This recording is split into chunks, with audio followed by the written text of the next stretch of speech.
لین کا لغوی معنی ہے نرمی، یعنی ان الفاظ کو ہم نے نرمی سے پڑھنا ہے، جھٹکا نہیں دینا اور نہ ہی لمبا یعنی کھینچ کر بھی نہیں پڑھنا، ٹھیک ہے؟ یہ حروف کون کون سے ہیں؟ یعنی یہ حروف ہیں 2، حروف لین 2 ہیں، یہ ہیں واو اور یا۔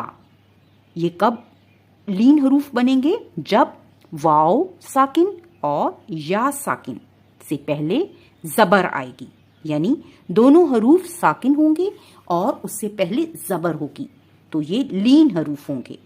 اب ہم سب سے پہلے قاعدہ دیکھتے ہیں۔ واو لین کو ادا کرنے کا قاعدہ کیا ہے؟ جب واو ساکن یعنی وہ واو جس پر جزم یا سکون کا نشان ہوگا، اس سے پہلے حرف پر زبر آ جائے تو اس واو کو ہم کہیں گے واو لین، ٹھیک ہے؟ اس کو ہم نے نرمی سے پڑھنا ہے